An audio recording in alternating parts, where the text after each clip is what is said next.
ada nggak sih akronim yang singkat untuk mereka mengingat bagaimana melakukan pertolongan dengan baik dan benar? Nah, akronim itu macam-macam ya. Contoh kayak kita biasanya familiar ada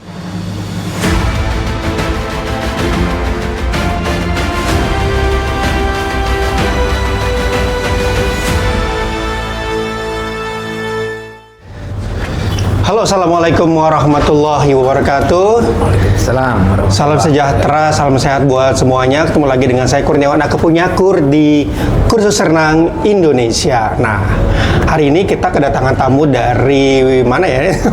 Dari Jagakarsa, ya.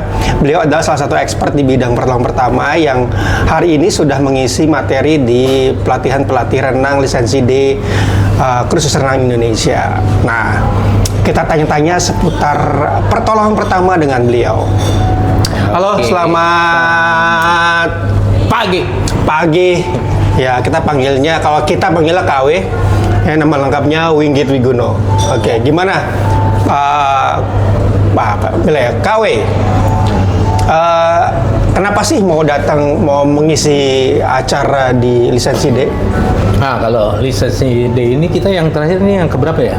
Ini yang ke-15. Ke-15 ya, berarti udah cukup panjang tuh. Cukup panjang ya, sudah batch ya. Batch-nya, nah udah berapa batch itu kita udah nyelenggarain. Kenapa jadi itu tertarik? Karena satu hal, banyak kursus-kursus renang juga melakukan license D itu fokusnya hanya lebih kepada teknik dasar paling gitu kan, terus paling juga ke perwasitan dan lain-lain. Tapi kalau ini kan, kalau saya lihat kan dari Krit ini selain juga praktisi itu terutama praktisi pemandu kolam renang. Betul. Yang dimana justru keselamatan ini menjadi concern gitu ya. Nah, saya tertarik begitu ada muatan tentang CPR gitu ya, atau terkait dengan P3K, ini udah panggilan jiwa nih, gitu kan. Ini udah materi dasar yang memang harusnya dimiliki oleh setiap pelatih.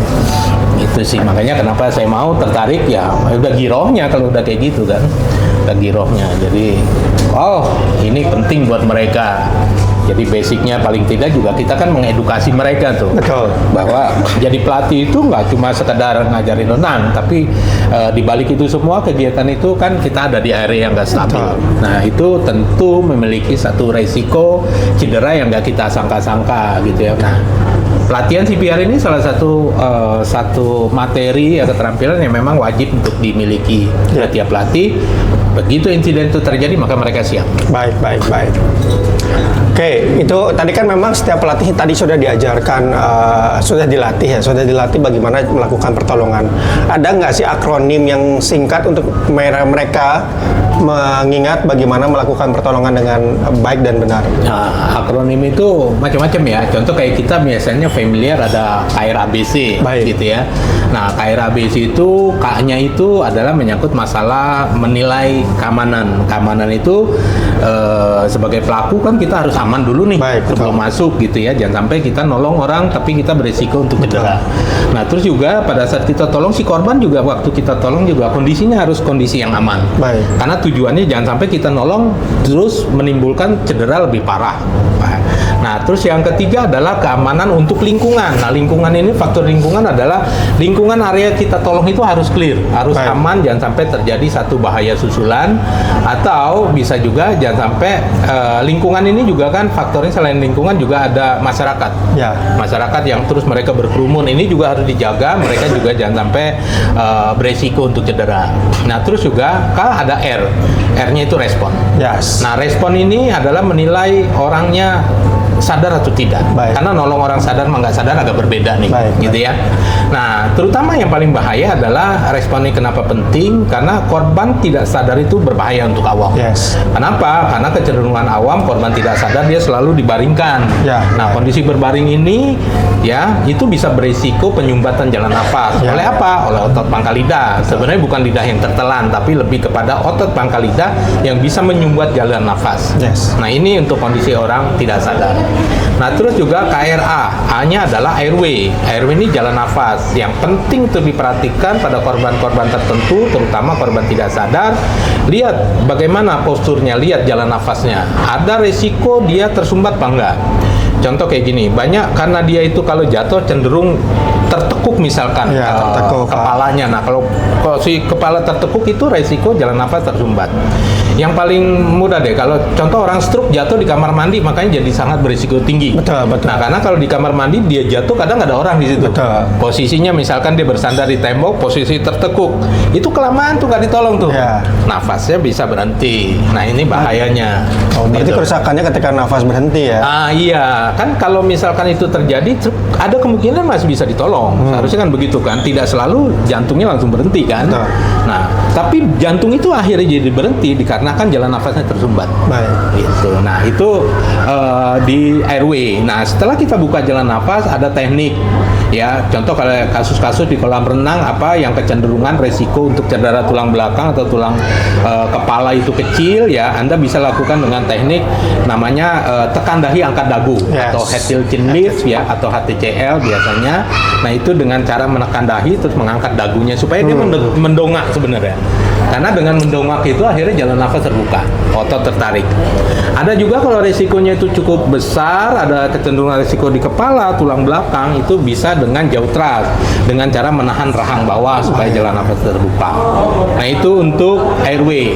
Nah, setelah airway itu terbuka, maka selanjutnya adalah B, ya. Kita harus periksa nafasnya. Kita harus periksa nafasnya. Ada nggak teknik periksa nafas itu ada lihat, dengar, rasakan atau biasa disebut akronimnya LDR. Nah, yang dilihat adalah gerakan dada dan perut naik turun gitu ya. Nah, terus yang didengarkan suara hembusan nafas, terus rasakan hembusan nafas. Nah, biasanya karena kecenderungan resiko tertularan penyakit, apalagi pasca COVID, maka kita diminta untuk kalau bisa sentuhan terlalu dekat atau sentuhan langsung itu dihindari.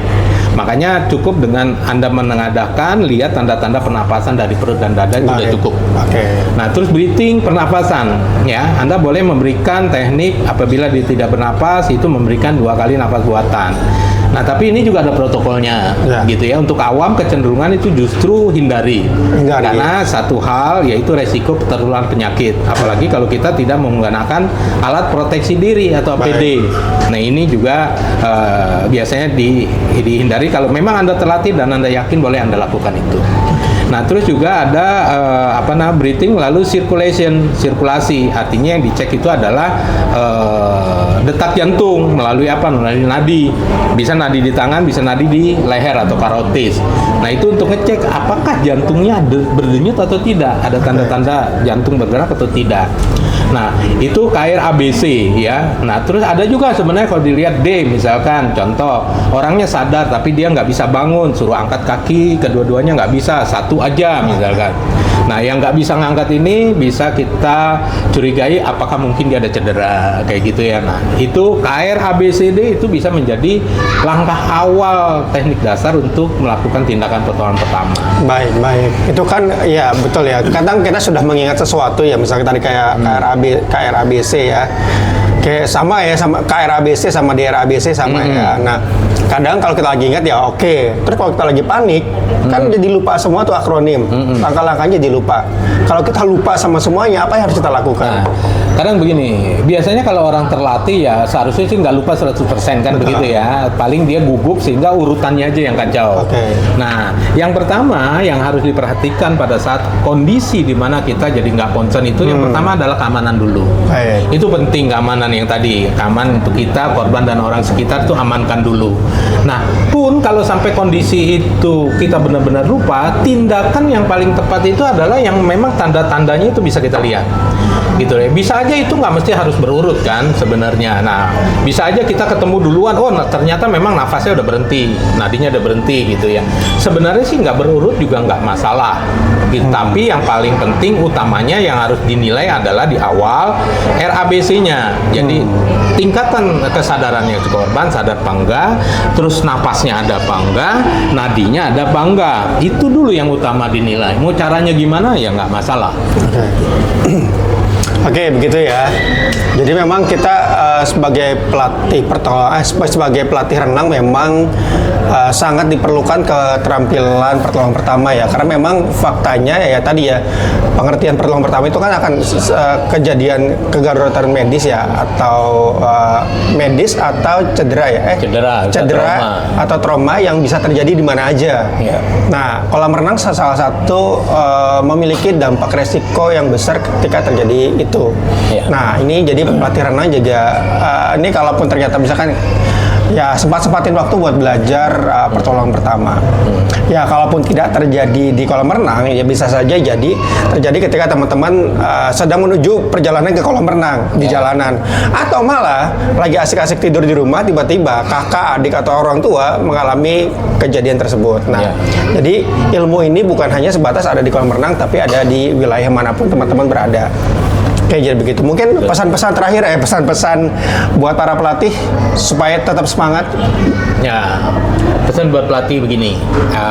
Ini kan memang saya berharap ya dari kursus renang dari awal selalu katakan mudah-mudahan kita bisa membuat satu mainstream yang bagus ya, terutama di kegiatan air di kolam renang. Nah, apa itu? Maksud saya konsen terhadap regulasi. Nah, regulasi secara universal, apapun kegiatan kita, aktivitas terutama di outdoor atau yang memiliki satu resiko, itu semestinya semua harus memiliki pengetahuan keterampilan tentang pertolongan pertama. Yang di dalamnya di situ tentu ada CPR gitu ya. Nah, ini penting. Kembali lagi, contoh saya katakan bahwa yang disebutkan tadi Mas Kur bisa terjadi dimanapun. Oke. Nah, sebenarnya kan kegiatan kita bisa aja membuat satu kontingensi ya. Nah, kita dari mitigasi terus kontingensinya seperti apa. Nah, artinya kita bisa menilai satu resiko yang kemungkinan itu bisa muncul, lalu prepare persiapan apa yang tindakan yang perlu kita lakukan. Nah, kenapa? Karena resiko terjadi satu riwayat cedera, baik itu diakibatkan oleh trauma ataupun karena gangguan medis, itu bisa terjadi kapanpun, dan resiko tidak bisa dihapus 100%. Karena apa? Kita sudah prepare 100%, misalkan tetap aja resiko untuk cedera atau trauma itu bisa terjadi. Baik. Nah, itu yang perlu diperhatikan. Jadi keterampilan dibutuhkan supaya kita prepare. Apabila itu terjadi, maka kita siap untuk melakukan tindakan yang benar. Kenapa? Karena pelatih-pelatih renang juga kan sebagai safety guard, gitu ya. Nah, tentu dia harus memiliki satu keterampilan yang memadai sehingga memang dia kompetensinya bisa diakui. Nah, ini penting buat para pelatih renang. Melalui kursus renang, saya pikir ini sudah satu embrio ya untuk memulai regulasi dengan satu keterampilan yang memadai untuk kegiatan di kolam renang. Baik, terima kasih buat pesan-pesannya dari KW. Semoga bermanfaat buat kita semua ya. Kita walaupun sering belajar kita juga tetap harus diingatkan. Betul. Karena tadi ya ilmu berkembang. Oke, siapa saja bisa jadi newbie, siapa saja bisa jadi terlihat bodoh ya kalau dia tidak mengikuti ilmu yang berkembang. Ya. Oke, baik, terima kasih buat kehadirannya hari ini. Semoga kita bisa ketemu lagi. Sukses buat semuanya. Salam kursus renang Indonesia. Bye.